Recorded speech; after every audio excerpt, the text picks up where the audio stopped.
tonight. I think we've got a real good show for you. We have Harvey Korman and Lyle Waggoner and Vickie Lawrence. And our special guest stars this evening are the lovely Mr. Flip Wilson and the very handsome Miss Vickie Carr. No, the handsome Mr. Can we turn up the lights before we get started? If y'all have any questions you might want to ask. Anything? Yes, ma'am. We go to UCLA, and you know how much it's grown in the past 2 years. Yes. We were wondering how many buildings were up when you went there. You're at UCLA now, and it has grown so much in the past few years, all the new buildings, and you wondered how many buildings were up when I was there. It was just a little red barn. I needed that, right? Yes, ma'am. What do you think of Mr. Blackwell's? What do I think of Mr. Blackwell's list? I don't agree with you. He's so cute, though. He's really darling, because he called me and he said, if you don't let me borrow some of your dresses this year, you're going back on the list. I'm not going to let him wear my clothes. I'd like to bring out one of our special guests to say hello to you this evening, one of the most talented young comedians in this whole business, Mr. Flip Wilson.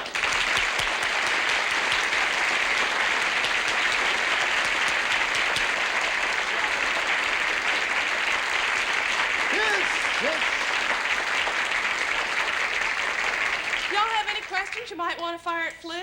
Yeah. Where'd you ever get a name like Flip? From my buddies in the service. I was kind of kooky guy, you know, and, they considered it flippish. So then they cut it to Flip and kind of stayed with me. My real name is Clero. What? Clero. You're putting me on. No, that's it. See, but I never tell anybody. So. No one will ever know. Clero? I've never heard anything so terrible. Did your mother lay that on you, or your father? No, I just woke up and they said, that's Clero.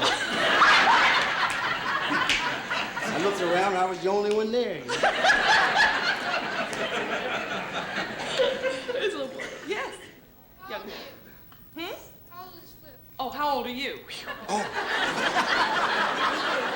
My birthday was December 8th, and I was 35 December 8th. Yes. This one's for you. Do you have any desire to be in a play like Hair? I'm glad that wasn't for me. Okay, don't go away. We'll be right back.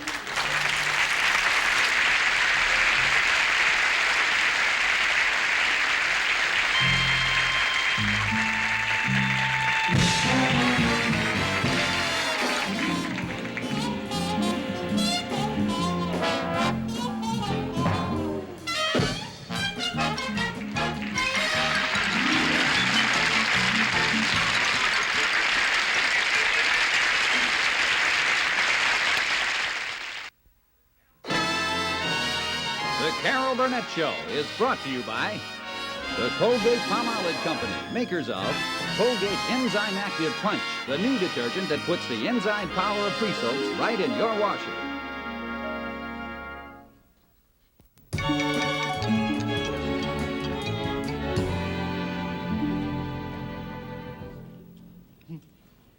Oh, your glass is empty. Would you like me to refurbish it?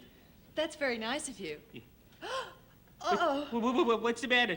You have dandruff. Oh, yeah, you noticed it, huh? Well, actually, it's an inherited condition, and my mother and father have it too, even though they're bald. Goodbye. Nice talking to you. Full of all the nerve. I never want to talk to you or see you again as long as I live. What's the matter? He said I've got bad breath.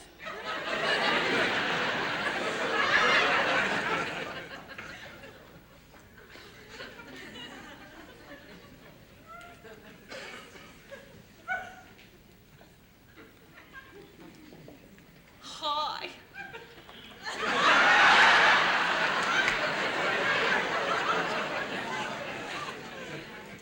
Hi.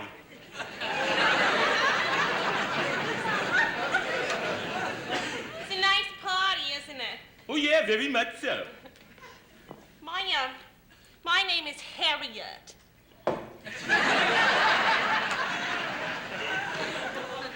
My name is Hyman. I'm very pleased to make your acquaintance. Likewise, I'm sure. Where's your boyfriend? Oh, I decided just for this evening I would come unescorted. Oh, yeah? So did I. Is it snowing outside? No. Well, you're very kind. Harriet. Yes. If we're to have any kind of meaningful relationship, I might as well be honest with you from word one. Yes. I suffer from dandruff. Oh, that's nothing. Somebody once told me I had bad breath. Oh, yeah? Yeah. Have you tried these? I'll say.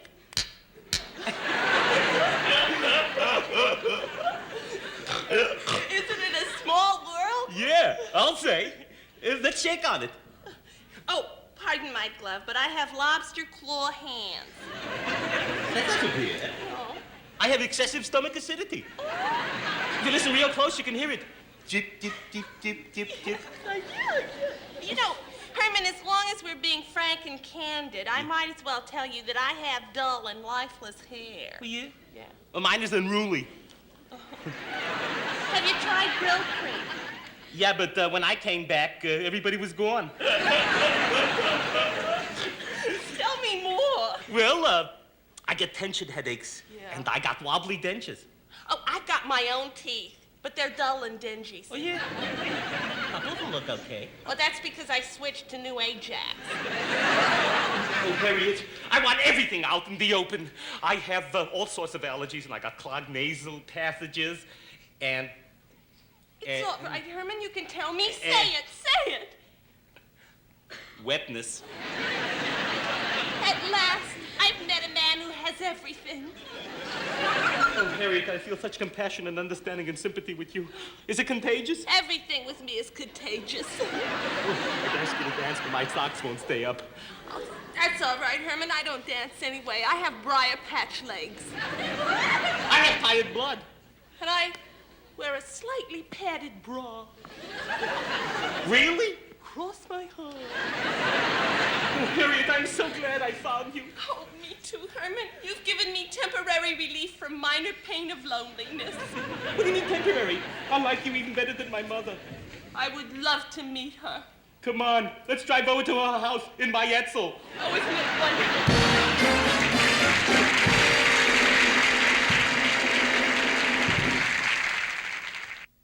I'm very pleased to present to you our lovely guest this evening, the very beautiful and talented Miss Vickie Carr.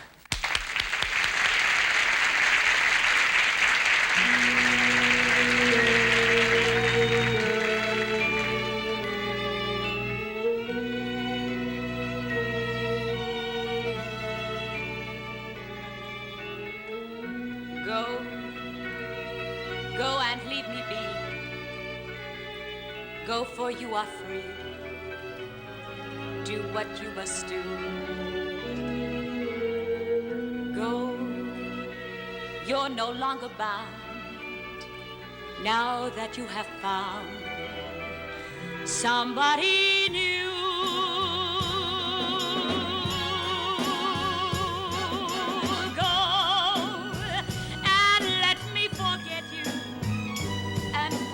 If I can, that I ever met you. It may take time, I know, but I won't let love blind me. I'll put you behind me, but go and don't remind me. Go. You need have no fears. There will be no tears. Oh, none that will show you. No, everything will be easy, you will see. Easy for you.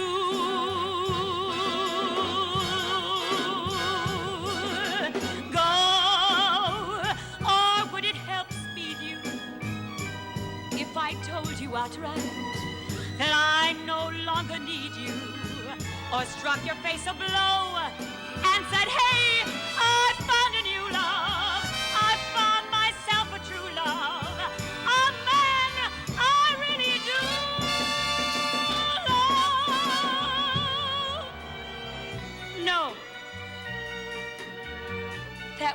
be true, that I couldn't do, that I couldn't say. So go before I make any worse mistake, such as saying, stay.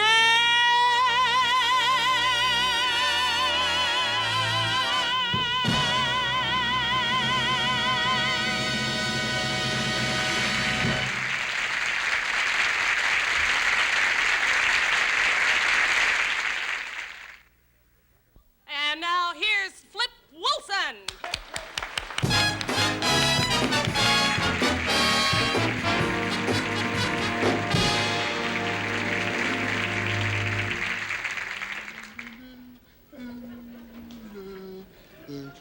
Oh, yes. I call this The Adventures of Private Jenkins, Part 2. I haven't finished working on Part 1 yet. As soon as I get it completed, I'll come right back on the show and let you hear it. But Part 2, the scene is a small military command post somewhere in South Vietnam. It's early in the morning. Captain Edwards, company commander, just walks into the little tent there that represents the command post. Phone rings. Says, hello? Said, yes, General. Yes, this is Captain Edwards. Said, what? He did? When? Said, I had some and I liked it. Said, I'll speak to him right away, General, and I'll take disciplinary measures. He turns to the orderly. He says, send in Private Jenkins. Jenkins comes in. Says, yeah, Cap, baby, what's happening? The captain said, Jenkins, the Army's fed up with you. You understand, Jenkins? The Army's fed up, and I'm fed up. You know what you should do, Jenkins? You should go someplace and start an army of your own. Because we're not going to let you run this army. That's why we made you a private. Because we didn't want you running this army. Now, let me tell you how low you as an individual rate in this army, Jenkins. Said, if I ever hear of you talking back to a prisoner of war, you're going to the guardhouse. So, Jenkins, I just got a call from the general about a letter you wrote complaining about the cream chip beef on toast. So, what's wrong with the cream chip beef? Said, I eat it and I like it. So, what's wrong with it? Jenkins said, well, Cap, said, I'm going to tell you the same way I told the general in the letter. Said, the cream chip beef is too loose.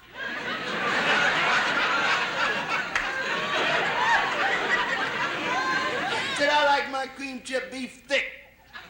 And I like big chips. And when my mother used to fix it at home, she used biscuits instead of toast. And then then in the morning, like, she'd smile as she scooped a spoonful on my plate and ask me how I felt. Said it interferes with my ability to function as a member of the world's greatest military machine when I come through that chow line in the morning and the cream chip beef is loose. And the chips are small. And the toast is burnt and it's covered up with a lot of that loose stuff. And instead of the cook asking me how I feel or saying good morning, he's yelling, keep the line moving. Don't hold up the line. So isn't it your third time in the line? Said, Jenkins, the general's pretty hot about this. Said, you're in a lot of trouble. Said, now, fortunately, I have an opportunity available to give you the chance to get back on the good terms with the Army. Just a moment. Picks up the phone. Says, said, did we pick anyone yet for the impossible mission?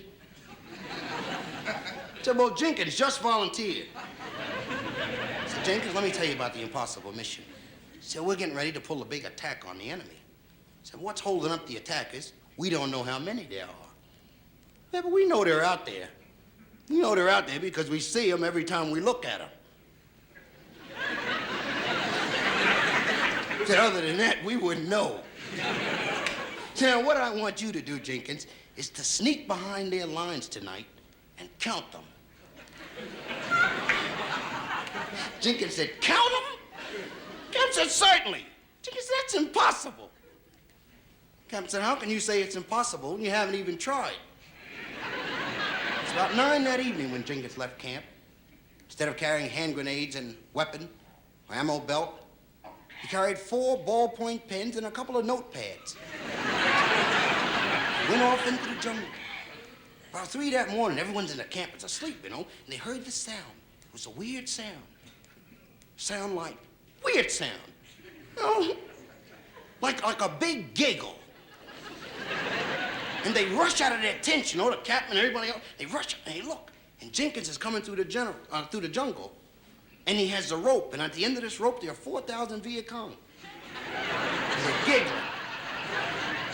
The captain says, what happened, Jenkins? What's going on here? Jenkins said, they're my prisoners. So I captured them. The captain said, how? Jenkins said, well, they woke up while I was counting them. They asked me what I was doing. I told them I was counting them. I told them you should come over there and count them. The more I counted, the more they laughed. They started rolling all over the ground laughing when I was counting them. So watch. I said, Vickie Carr, I'm gonna count you. So 1, 2, 3, 4, 5, 6. Vickie Carr roll over the ground, really laughing. Pat Jenkins on the back, shaking his hand and everything. Captain said, fantastic, Jenkins. He said, I'm gonna put you in, recommend you, that is, for private first class. He said, and also, I'm gonna put you in for the Congressional Medal of Honor. He said, now you go back to your tent, get a good night's rest, and I'll discuss the cream chip beef with you in the morning. Next morning, it's a long story, ain't it? I write my own material, too, you know? Next morning, Jenkins is coming through the chow line, and he looks. And there's biscuits instead of toast. And he goes a little further down the line, and the cream chip beef is thick. And the chips are big. Jenkins looks up, he says, Mother! And she says, keep the line moving, honey.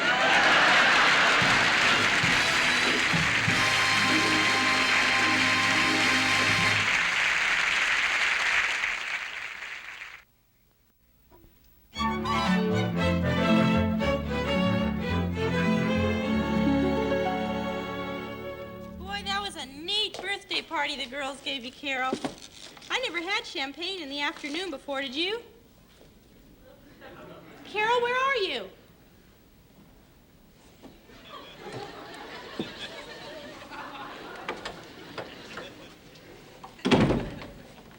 Here I am.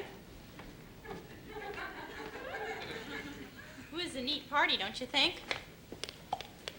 I thought it was awful nice of the girls. Yeah. You got a lot of groovy presents. Yes. And I just love the birthday cake. Yes. With 30 candles on it. Carol, what's the matter with you? Because I'm 30, that's why. So what? So what? It's a shock when something like that happens to you. That's so what? You'll find out soon enough. One night you go to bed, a beautiful, desirable, young, 29-year-old woman. And the next morning you wake up, an old, gray, wrinkled lady of 30. I've in my pocketbook. Here, use my handkerchief. That's not what I'm looking for. Here's what I'm looking for. You want me to get a glass? Do you want some? No. Then we don't need a glass.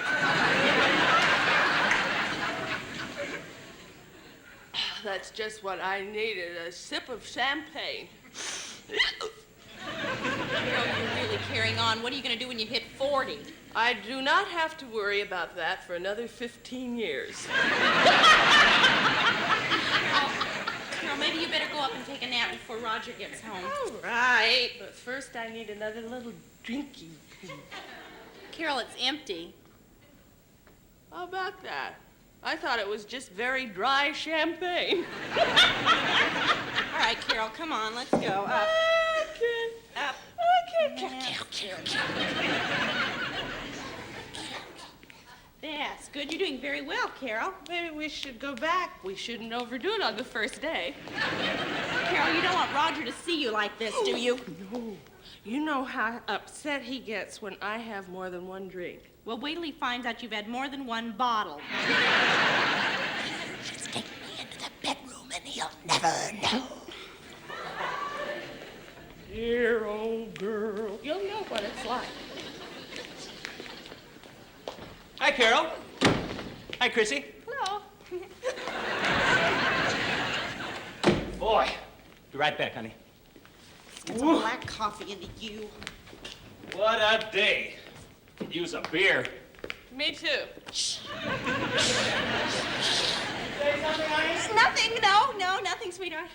Let's go take a cold shower. Together? Oh, I tell you, I'm bushed. Wow. Murderous day. What'd you do today, Carol? Oh, nothing much.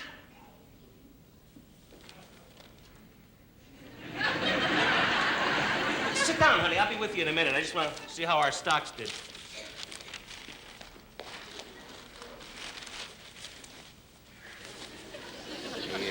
Hey. AT&T was up a full point. Thought that would make you happy.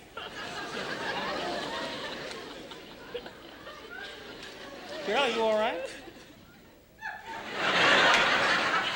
What's the matter with her? What makes you think anything's the matter? Her mouth's not moving. That's not like her. My mouth can move perfectly well when it wants to. Your mouth could move mountains. Okay, let's have it. What's with her? Well, if you must know, she's smashed. I am not smashed. I am merely feeling groovy. I missed. I don't know how. She's all yours, Roger. Call me if you need me. Wonderful. Now, would you mind telling me why you're smashed? Well, it so happens that I was a guest of honor at this festive little gay occasion. It was a very happy party in my honor. Mm-hmm. Oh. Mm-hmm. A very happy occasion.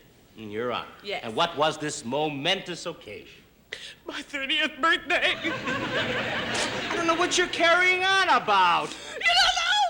It's because I'm an old woman. That's what's wrong. The bloom is off my rose. Oh, it's all right, though. I've had the best of it. From here on, it's just all downhill. It's just over the hill and down on the other side. Just the beginning of the end. Oh, it was great while it lasted. Now it's just done, gone, over, finished. You can never turn back the old clock. Old age is just creeping up on me. I'm losing all the feeling in my legs. Once you've lost it, it's gone forever. It only gets worse or it never gets better. Do you understand that? Oh, boy. Okay, you're gonna have to sleep this one off, kiddo. Come on. You're Up, right. up. Let's go. Take me home. We are home. And you better drive. Honey, we're right in our own living room. Oh, no. What's the matter now? I don't know where the car keys are. Forget the classes. Come on, sweetie, into the bedroom. Oh, no, you do. You got a thing for old truck broads, that's what. Born yesterday. That's for sure. I told you a million times, don't drink. You can't handle it. That's a lie. 30th birthday, big deal. It is a big deal. I'm losing all my looks. What do you mean by that? I didn't say anything. You were thinking it. For heaven's sakes, will you come over here, sit down, stay still, don't move, get you some hot black coffee. He's got some nerve. He's got some nerve treating me like a little old lady. Roger, open the kitchen door. The kitchen door's stuck. Can't hear you. I said open the kitchen door. I want in. What?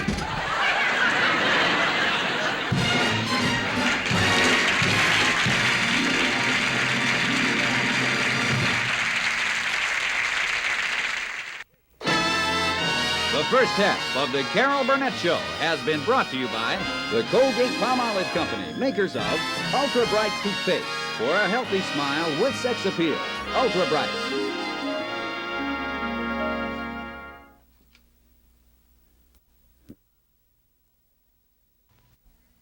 is our own Vicki Lawrence with our own Ernie Flatt dancers. Hurry up! Hurry up! Hurry up! Can't waste time. Hurry up! Can't waste time. When you're Hurry racing up. with the clock. When you're Hurry racing up. with the clock. And the Hurry second up. hand doesn't understand that your car Hurry can't up. break and your finger's ache and your Hurry up. constitution isn't made of rock. It's a Hurry losing up. race when you're racing with the Hurry up. racing with the In the clock. racing race when you're racing with the Racing with the clock.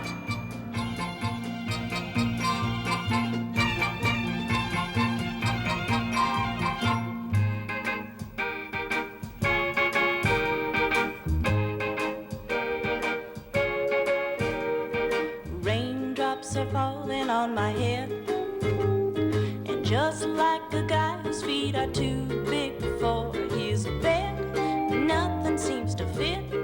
Those raindrops are falling on my head, they keep falling. So I just did me some talking to the sun, and I said I didn't like the way he got things done, sleeping on the job. Those raindrops are falling on my head, they keep falling. But there's one thing I know, the blues they send to meet me won't defeat me. It won't be long till happiness steps up to greet me. Raindrops are falling on my head, but that doesn't mean my eyes will soon be turning red.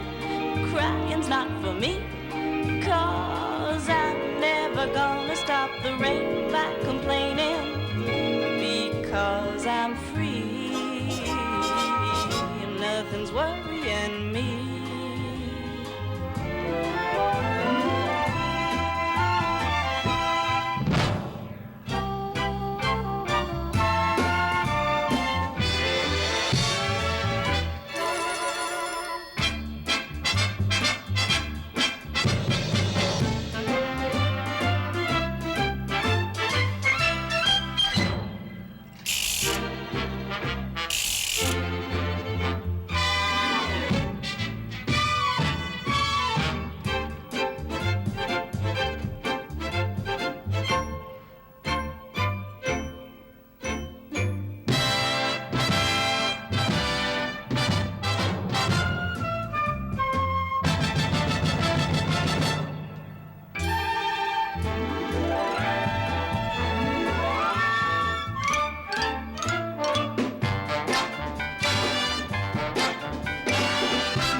Raindrops are falling on my head. Hurry up! That doesn't mean my eyes will soon be turning red. Crying's not for me, Hurry up! 'cause I'm never gonna stop the rain by complaining, because I'm free. Nothing's worrying me. Can't waste time. Hurry up. Hurry up. Can't waste time. Hurry up. Hurry up. Nothing's worrying me.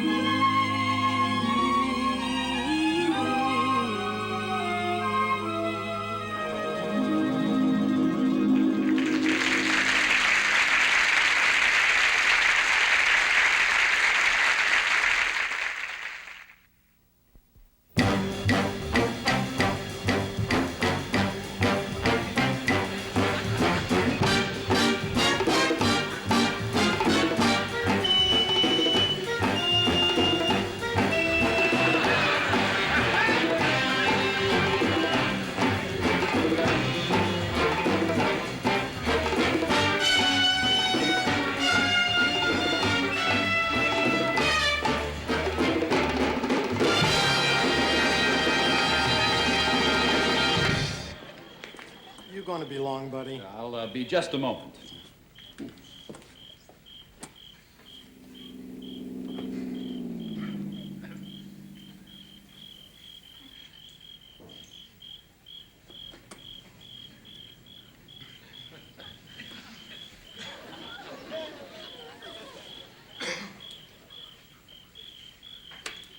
Good morning, Mr. Helps.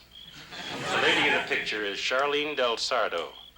We know she murdered her husband, a dictator who was friendly to our country. Your job? Make her confess to the murder or force her to commit suicide, or a combination of neither. What do you say, buddy? In a moment. That is your assignment, if you wish to accept it. This tape recorder will destruct in 5 seconds. It's all yours, Mac.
Come in.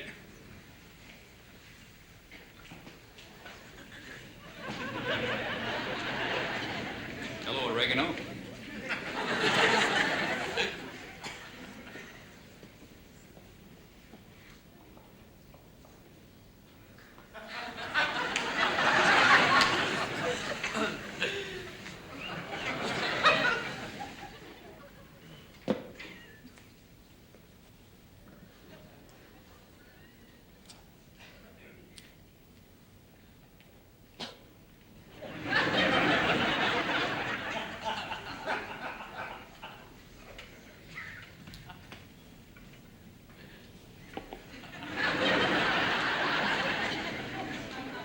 Hello, Jim. You look beautiful. I know. That was marvelous. Here's an Emmy Award. Thank you.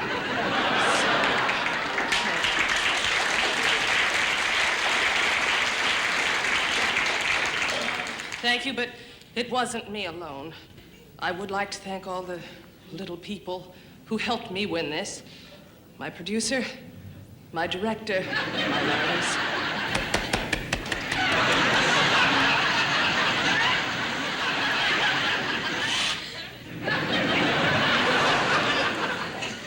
Well, are you ready for the Charlene Del Sardo assignment?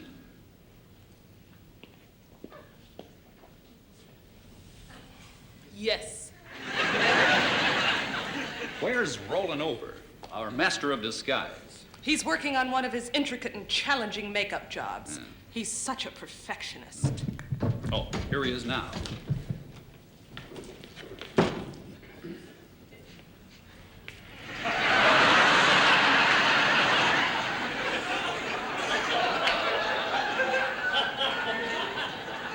How do you like it? It's my best yet. Neat. Roland, you're going to have to impersonate a dead dictator for the Del Sardo assignment. You think you can handle it? I can be 1,000 different people. Would you like to see my star? I can rule the world with the newest discovery. Bonsoir, messieurs et mesdames. I will give you 5 billion francs for this secret.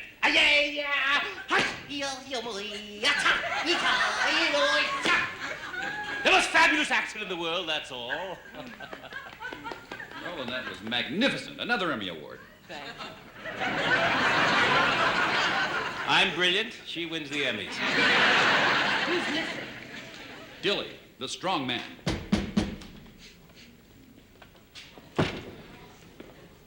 Hello, Dilly. Chatterbox. Sit, boy. Sit down. Stay. Well, the only one missing now is our engineering genius, Brainy.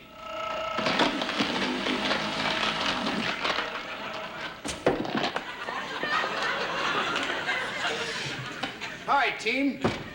Why don't you try using the doorknob? You know, not anybody can do that. Well, Brainy, what engineering miracle have you worked out for the Del Sardo assignment? Well, I've got this mini laser nuclear ultrasonic transmitting paralyzer gun with a built-in telereader differential computer. Well, that's terrific. Where'd you get it? It's in a weight 25 cents in 3 box tops. All right, let's get on with the Del Sardo case. All right. Now listen, I'll lay out the assignment for you. It's really very simple. Now, General Del Sardo first came into prominence when he overthrew the leader of his country. And after ruling him ruthlessly for 20 years, he acquired a tremendous amount of wealth. Some of it in gold, some of it in counterfeit paper money. Now, by forcing inflation and tying up gambling interests and kidnapping scientists, he soon became the new leader of a diabolical plot to overthrow himself. Fortunately for him, it failed and he was murdered by his wife. Are you following me so far? Come on now, try and stay awake during the plot. As we all know, Charlene Del Sardo is hooked on spiritualism. So she's coming over here tonight thinking this is a gypsy tea room. So we'll conduct a fake seance and bring back her husband, who will really be Roland in disguise. But she'll deny it, she'll deny killing him, but the maid will prove it. So Roland, you'll be General Del Sardo, or Oregano, you'll be the gypsy, and I'll be the maitre d'. Is that clear? No. Good. Now, all we need is someone to pose as Charlene Del Sardo's Negro maid. Now, I wonder who that'll be. But you look just like her, Brainy, see? Yeah. Boy, she's gorgeous. All right, you better get started. Okay. Good luck, Brainy. Now, let's see. Charlene Del Sardo is on her way here right now. We have exactly 10 seconds to disguise ourselves and completely change this apartment into a gypsy tea room. 5, 4, 3. Oh, doggone Mickey Mouse. Go!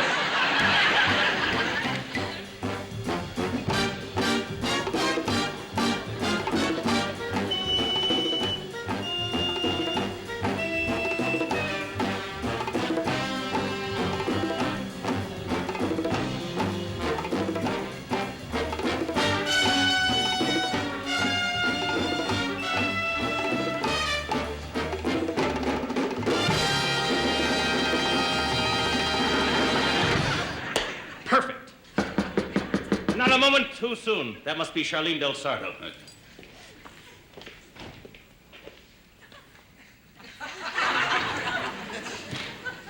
Good evening, Miss Del Sardo. Welcome to our tea room. This is Madame Bacala. Thank you. Madame Bacala, I understand that you can contact my late husband. Is he dead or alive? Dead. Perfect. Sit down. Join hands, please. Francisco Del Sardo! Forgive me for shouting, but this is long-distance call. Francisco Del Sardo, if you can hear me, make your presence known. I am here. He is here. I don't believe it.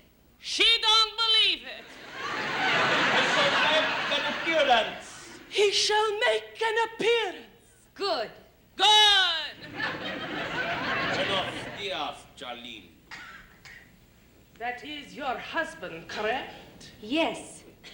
You were with him the night he was killed, correct? Yes.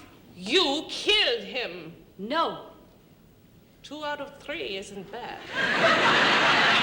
You didn't kill me, Charlene. Your maid was a witness. Well, she's not here to prove it. Yes, she is.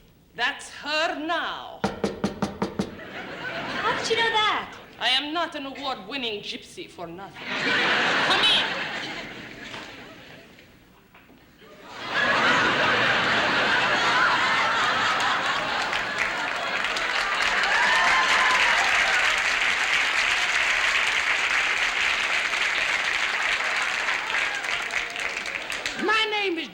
Geraldine. How you doing, Miss Del Sardo? Well, if it isn't Mr. Del Sardo. How you doing, General Hardy? Very well, Geraldine. Buenas noches. Geraldine, this gypsy says that I killed my husband. You're a gypsy. I sure would like to have my fortune told. No, we don't have time for that now. What do you mean? There's always time for a little good fortune. Woo! Tell me about my love life. Is it good or bad? You're going to meet a man. That's bad. I mean, that's good. That's good. He's tall and handsome. You leaving out the best part? He's tall, dark, and handsome. You see everything else? Oh, no, look, never mind all of that. Did she or didn't she kill her husband? Sure she did. Yeah, she did it. Yeah, honey, she did it. Don't you remember, Miss Del Sardo? I was in my room. Over the garage. I was playing my favorite records. Ray Charles.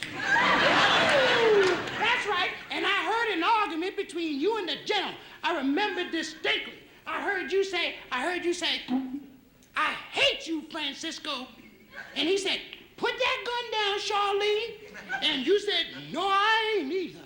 That's what you said. I heard you. And he said, if you don't put it down, I'm going to take it from you. And you said, yeah, you just try it, honey. And that's when I heard 3 shots. It was bam, bam, bam. And I ran downstairs, and you were standing over the general's body. And I said, what happened, honey? And you said, I just killed my husband. You did it. Yeah, you did it, honey. Yeah, you know you did it. You're the murderess. You did it.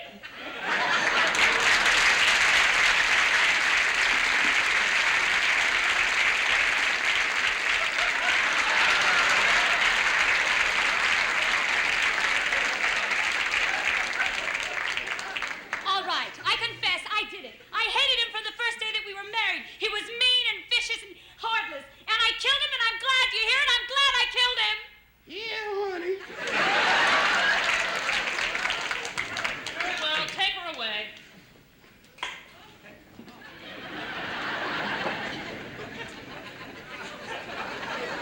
Well, I guess that winds up another case, gang. Yes. We were absolutely... She did it. I know she did it. All right, we're through. Yes, it's our line. We were absolutely brilliant. And now we've got to move out. Why is that? I think the first team is here. Oh, yeah.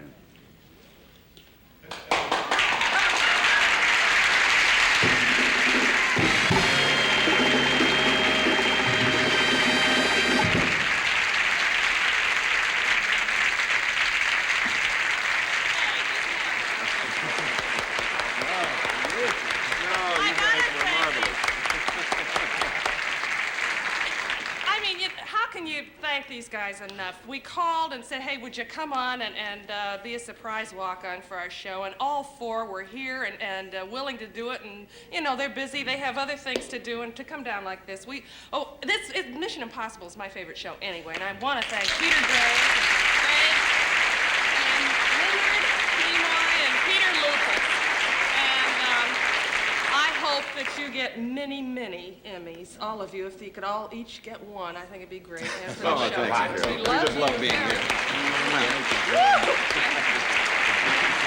Flip.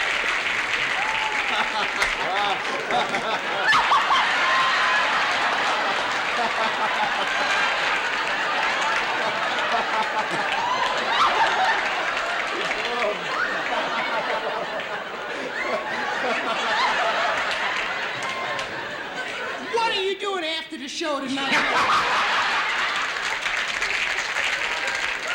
You were right. He is tall, dark, and handsome.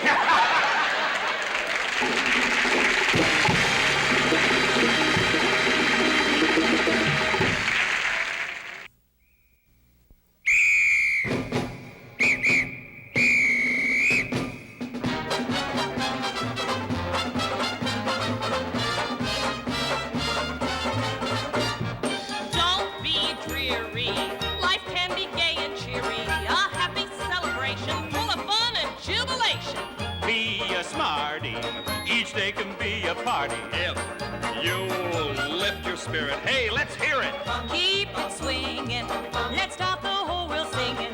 We all can use some laughter and joy.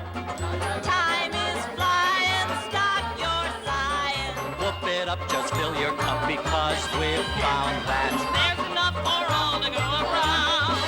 there's enough to go around. There's milk and honey to spare. Life is waiting to be found. Everybody is entitled to a share.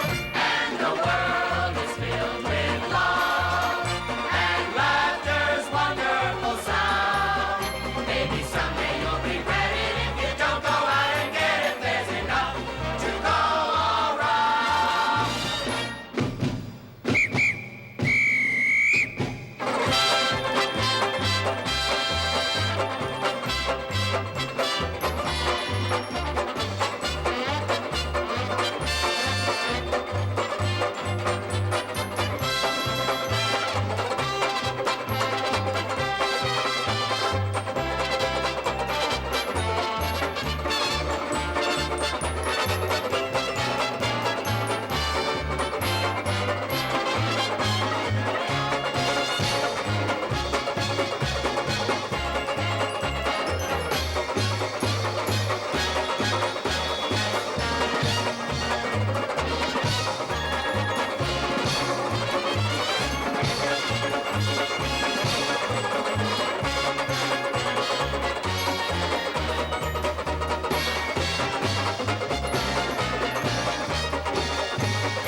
Next week, Carol's guests will be Martha Ray and Tim Conway.